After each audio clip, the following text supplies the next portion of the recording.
जंगल के किनारे एक पुराना बरगद का पेड़ था। उसी पेड़ के पास चंदन नाम का एक बकरा अपने बेटे मोती के साथ रहता था।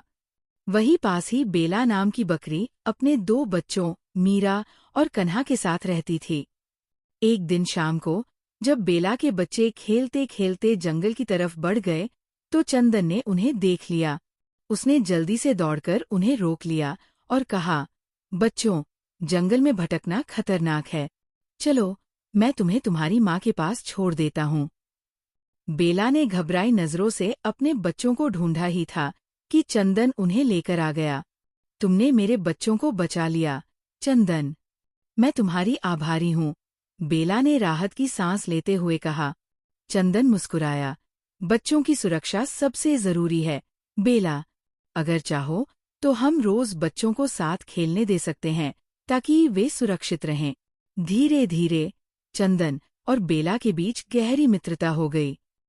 कुछ महीनों बाद चंदन ने हिचकिचाते हुए बेला से पूछा, बेला, क्या तुमने कभी सोचा है कि तुम्हें अपने बच्चों के लिए एक साथी की जरूरत हो सकती है? बेला ने चौंकते हुए पूछा, तुम ऐसा क्यों कह रहे हो? चंदन ने गहरी सांस ली, क्योंकि मैं भी अकेला हूँ। मेरी पत्नी बाघ के हमले में मारी गई थी।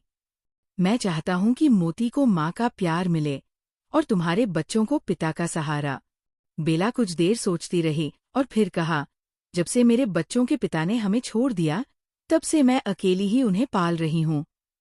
लेकिन अगर तुम्हारा दिल सच्चा है, तो मैं इस रिश्ते के लिए तैयार हूँ।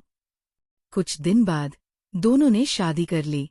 अब मोती बेला को माँ कहने लगा और मीरा व कन्हा चंदन को पापा। उनका परिवार खुशहाल था, लेकिन नियति को कुछ और ही मंजूर था। एक दिन रात को भेड़ियों का एक झुंड गांव के पास आ गया।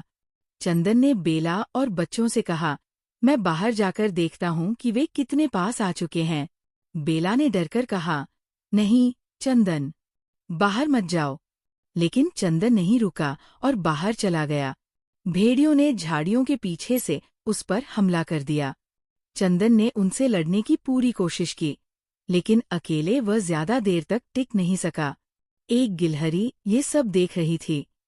वह दौड़कर बेला के पास आई और चिल्लाई, बेला, चंदन नहीं रहा, भेड़ियों ने उसे मार दिया। बेला फूट फूट कर रोने लगी। उसने अपने बच्चों को गले लगाकर कहा, अब हमें और भी सावधान रहना होगा। लेकिन मोती के मन में एक गलतफहमी घर कर गई। उसे लगा कि उसकी सौतेली माँ बेला ने चंदन को जबरदस्ती बाहर भेजा था। कुछ दिनों बाद जब बेला जंगल से मीरा और कन्हा के लिए खाना लेकर आई, तो मोती को ये अच्छा नहीं लगा। उसने सोचा, माँ को मेरी चिंता नहीं, वो सिर्फ अपने बच्चों के लिए खाना ला रही है। उसके मन में गुस्सा और नफरत भरने लगी। मोती के मन में बदला लेने का विचार आया। उसने सोचा कि मीरा और कन्हा को हटाने से माँ सिर्फ उसकी होगी। एक दिन उसने मीरा और कन्हा को झरने के पास चलने के लिए कहा। दोनों खुशी खुशी उसके साथ चल दिए। जैसे ही वे झरने के किनारे पहुंचे, मोती ने उन्हें धक्का दे दिया। अब माँ सिर्फ मेरी होगी, उसने सोचा और घर लौट आया। बेला ने चिंतित होकर पूछा, मोती, मीरा और कन्हा कहाँ हैं? मोती ने झूठ बोला, शेर ने उन्हें मार दिया। बेला जोर से रो पड़ी। कुछ दिनों बाद मोती को रात में बहुत अजीब अजीब सपने आने लगे। सपने में मीरा और कन्हा उसे बुला रहे थे। भैया, तुमने हमें क्यों मारा? उसका दिल डर और पश्चाताप से भर गया। सुबह उसने बेला से कहा, माँ, क्या अगर मैं बहुत बड़ी गलती करूं तो तुम मुझे माफ करोगी?